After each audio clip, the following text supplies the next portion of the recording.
दहन और ज्वाला चीजों का जलना। तो पहले हम चीजों का जलने के पहले जाने की जलने वाले होते क्या। तो पहला है दाह्य पदार्थ। किसे कहते हैं दाह्य पदार्थ? किसे कहते हैं? अंग्रेजी में दाह्य पदार्थ को कंबस्टिबल मटेरियल कहते हैं। क्या कहते हैं? Combustible material. तो कह रहा है कि कंबस्टिबल मटेरियल या दाह्य पदार्थ किसे कहते हैं? हम बोलेंगे कि जलने योग्य पदार्थ को जो जल जाए, जलाने पर जो जल जाए उसे हम क्या कहते हैं? दाह्य पदार्थ कहते हैं। अच्छा मानो कि लकड़ी में आग लगा दिए। किसमें बाबू? लकड़ी में यदि आग लगा दिए, क्या लकड़ी जलेगी? तो जल जाएगी ना। हम लकड़ी को बोलेंगे कि सर लकड़ी दाह्य पदार्थ है। क्या है? दाह्य पदार्थ है। तो सरल भाषा में याद रखेंगे दाह्य पदार्थ किसे कहते हैं या फिर कंबस्टिबल मटेरियल किसे कहते हैं? तो जलने योग्य पदार्थ को दाह्य पदार्थ कहते हैं। उदाहरण के लिए लकड़ी सर जलाने पर जल जाएगा तो दाह्य पदार्थ, कोयला जलाने पर जलेगा, जल जाएगा तो दाह्य पदार्थ, पेट्रोल जल जाएगा तो दाह्य पदार्थ, कागज जल जाएगा ना, डीजल। तो जो जल जाएगा वो दाह्य पदार्थ। जिसमें आग लगाए और आग लगाने पर वो जल जाए तो वो क्या कहलाएगा? दाह्य पदार्थ कहलाएगा। तो इसीलिए मैंने लिखा जलने योग्य पदार्थ को दाह्य पदार्थ कहते हैं। अब कह रहे ठीक विपरीत उसके अदाह्य पदार्थ। तो हम इसको नॉन कंबस्टिबल मटेरियल कहें या फिर अनकंबस्टिबल मटेरियल कह सकते हैं, जो जलने योग्य नहीं हो, जलने योग्य नहीं हो। तो पूछा जाएगा अदाह्य पदार्थ किसे कहते हैं? तो बोलेंगे वैसा पदार्थ जो जलने योग्य नहीं हो, या फिर बोल सकते हैं नहीं जलने योग्य पदार्थ को अदाह्य पदार्थ कहते हैं। जैसे सर पत्थर को जलाइए, जलेगा? पत्थर को जलाने पर नहीं जलेगा, तो ये क्या कहलाएगा? अदाह्य पदार्थ कहलाएगा। ईंट को जलाने पर जलेगा? नहीं जलेगा ना। लोहा को जलाने पर जलेगा? नहीं जलेगा, तो क्या कहलाएगा? लोहा अदाह्य पदार्थ कहलाएगा। पानी को जलाने पर जल जाएगा ना, फिर ना जलेगा जल। अच्छा ना जलेगा तो ये क्या कहलाएगा? अदाह्य पदार्थ। अब मिट्टी नहीं जल सकता है तो अदाह्य। कोई डाउट है? तो दोनों में तो डिफरेंट है। एक जो जल जाए वो दाह्य, जो ना जले सिंपल। चलो अब कह रहा है दहन किसे कहते हैं? दहन। दहन मतलब होता है हमारी भाषा में जलना। क्या करना बाबू? आग लगी और वो जल रहा हो तो दैट्स कॉल्ड दहन हमारे भाषा में। अगर हिंदी में दहन, अंग्रेजी में कंब्यूशन कहते हैं, या कई बार इसको अंग्रेज इसको च पढ़ते हैं, कंब्यूशन। ठीक है, क्या सुनो? कंब्यूशन। ठीक है। तो दहन किसे कहते हैं? सकी दिलवा दे। तो दहन किसे कहते हैं? तो हम बोलेंगे सर दहन एक रासायनिक प्रक्रिया है जिसमें ऊष्मा और प्रकाश की उत्पत्ति होती है। समझ में? चलो देखा जाए कितने लोगों ने लौना अर्थात लकड़ी से खाना बनाया है, कर वगैरह से? बस एक ही बनाई है, बाकी तुमने ना बनाया। देखो हम बनाए। एक दौर था, अब नहीं है। क्या सर? तो हम लोग लकड़ी जलाते थे और लकड़ी जलाकर बनाते थे। हम भी बनाए, अर्थात 2015 की बात, पहले की 2014 की पहले की बात बता रहे हैं। तो उस समय लकड़ी जलाते थे या खर वगैरह जलाते थे।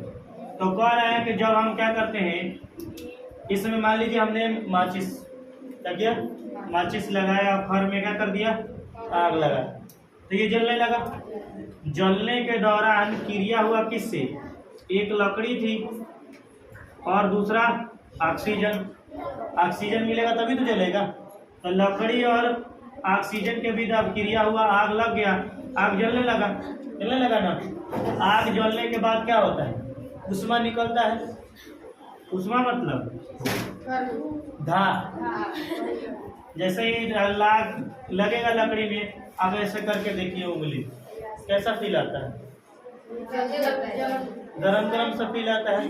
अगर कुछ अच्छे से थोड़ा सेकंड के लिए थोड़ा छोड़ दिया जाए तो जल जाएगा, यानी कि उष्मा निकलेगा। उसके साथ साथ अगर रात में जलाइएगा, दिन में भी प्रकाश निकलता है, ऐसे नहीं कि रात में, जब रात में जलाइएगा तो देखिएगा उजाला भी होता है, तो उष्मा भी निकलता है और क्या निकलता है? प्रकाश भी निकलता है।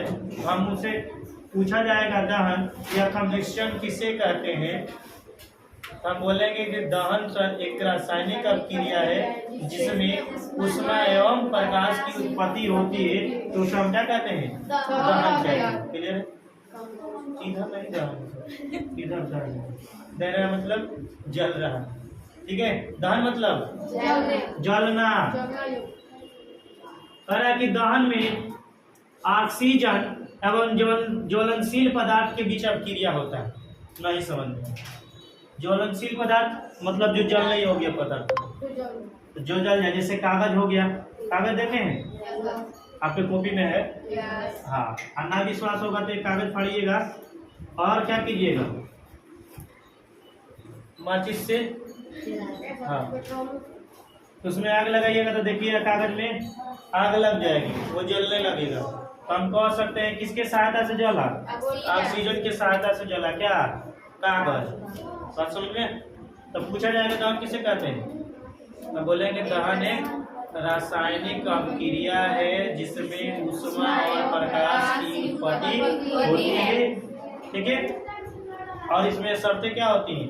तो शर्त ये होता है कि पहला, जो दहन में जलने योग्य पदार्थ होना चाहिए, अर्थात दाह्य पदार्थ होना चाहिए, यानी ज्वलनशील पदार्थ होना चाहिए। और दूसरा, ऑक्सीजन की उपस्थिति होनी चाहिए, तभी पदार्थ कोई भी जले। कोई डाउट? अब आते हैं ज्वलन ताप। क्या कहते हैं? ज्वलन ताप या फिर ignition temperature. Ignition temperature, temperature भी कई बार बोलते हैं, ठीक है। तो ज्वलन ताप क्या होता है? समझ में नहीं आया? देखिए, गर्मी का मौसम आ रहा है, और गर्मी का मौसम अच्छा होता है कि नहीं होता है? ज्यादा कपड़े पहनने की जरूरत नहीं होती है ना, कमी में काम चल जाता है कि नहीं? और जैसे अपने पिताजी के उम्र के पास कोई हो, पेट जिनका निकला हो, है कि नहीं, उनको देखिएगा बनियान होगा इनके सीने पर और पेट होगा बाहर, कपड़ा पहनने की जरूरत। क्या गलत बोल रहे थे? क्या कहते हैं? इतनी हवा लागे का देख फैले मुंडी ज्यादा जानती हो। चलिए, तो गर्मी के मौसम में कोई भी आप लकड़ी के लेके आइए या लौना लेकर आइए, खर वगैरह, और देखिए उसमें आग लगे, जल्दी से ही आग पकड़ लेता है। परंतु यही रहे ठंडी का मौसम है। किसका मौसम है? ठंडी का मौसम है। और आप वही लकड़ी लेके आइए और आग उसमें लगाइए, क्या आग लग जाएगा? लगेगा, परंतु देरी से लगेगा, टाइम लगेगा ना। तो हमने कहा कि ठंडी के मौसम में वही लकड़ी है, आग लगाने में, यानी कि इसको लकड़ी के जलने में थोड़ा समय लग रहा है, परंतु गर्मी के मौसम में तुरंत ही आग लग जा रहा है। ऐसा क्यों?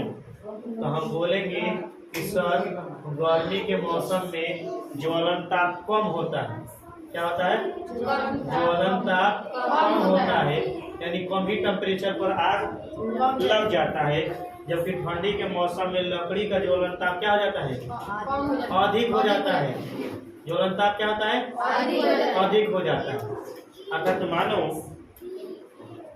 कि यह जो लकड़ी है गर्मी के मौसम में, और इसका टेम्परेचर मान लो 15 डिग्री सेल्सियस पर ही जल जाएगा, उतना आग पहुंचा तो ये आग लकड़ी में आग लग जाएगा। परंतु ठंडा के मौसम में यही कहता है कि 45 डिग्री सेल्सियस मिलेगा ना ताप, तब ये जलेगा। तो बताओ पहले आग किस में लगेगी? कम टेम्परेचर मिलेगा तो कम ही टेम्परेचर पर जो जल जाए, कम ही ताप पर जो जल जाए वो जल्दी जलेगा। आज जो अधिक ताप लेगा जलने के लिए वो देरी से जलेगा, उतना टेम्परेचर पर पहुंचेगा तब ना जलेगा जी। तब पूछा जाएगा ज्वलन ताप किसे कहते हैं, तो हम बोलेंगे कि किसी पदार्थ का वह न्यूनतम ताप या ज्वलनशील पदार्थ का वह न्यूनतम ताप जिस पर वो क्या करे, जलना प्रारंभ कर दे, तो उसका उस पदार्थ के लिए क्या कहलाएगा, ज्वलन ताप। तो ठंडी के मौसम में ई लकड़ी है बी, गर्मी के मौसम में लकड़ी है ए।